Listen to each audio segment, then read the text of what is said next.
ಜಲಸಂಚಯನದ ಮೂಲ. ಪಾನಿಪುರಿಯಲ್ಲಿ ಬಳಸುವ ಸುವಾಸನೆಯ ನೀರನ್ನು ಪಾನಿ ಎಂದು ಕರೆಯಲಾಗುತ್ತದೆ. ಇದನ್ನು ಸಾಮಾನ್ಯವಾಗಿ ವಿವಿಧ ಮಸಾಲೆಗಳು, ಪುದೀನ ಮತ್ತು ಹುಣಸೆಹಣ್ಣುಗಳೊಂದಿಗೆ ತಯಾರಿಸಲಾಗುತ್ತದೆ. ಇದು ಬಿಸಿ ದಿನಗಳಲ್ಲಿ ರಿಫ್ರೆಶ್ ಮತ್ತು ಆರ್ದ್ರಕ ಅನುಭವವನ್ನು ನೀಡುತ್ತದೆ.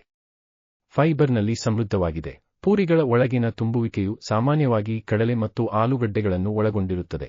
ಇದು ಆಹಾರದ ಫೈಬರ್ನ ಉತ್ತಮ ಮೂಲವಾಗಿದೆ, ಜೀರ್ಣಕ್ರಿಯೆಗೆ ಸಹಾಯ ಮಾಡುತ್ತದೆ ಮತ್ತು ಕರುಳಿನ ಆರೋಗ್ಯವನ್ನು ಉತ್ತೇಜಿಸುತ್ತದೆ. ಸುವಾಸನೆ ಮತ್ತು ಆನಂದದಾಯಕ.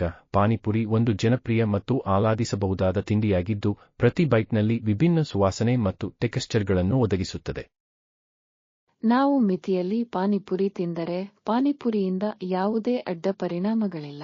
ನಾವು ಇದನ್ನು ಅತಿಯಾದ ಪ್ರಮಾಣದಲ್ಲಿ ಸೇವಿಸಿದರೆ ಅದು ನಮ್ಮ ಆರೋಗ್ಯಕ್ಕೆ ಹಾನಿಕಾರಕವಾಗಿದೆ. ಪಾನಿಪುರಿಯಲ್ಲಿ ಸ್ವಲ್ಪ ಪ್ರಮಾಣದ ಮೆಗ್ನೀಸಿಯಂ, ಪೊಟ್ಯಾಸಿಯಂ, ಸತು ಮತ್ತು ವಿಟಮಿನ್ ಎ, ಬಿ6, ಬಿ12 ಮತ್ತು ಡಿ ಆರೋಗ್ಯಕ್ಕೆ ಒಳ್ಳೆಯದು. ಆದರೆ ಅವು ತುಂಬಾ ಕಡಿಮೆ ಪ್ರಮಾಣದಲ್ಲಿವೆ.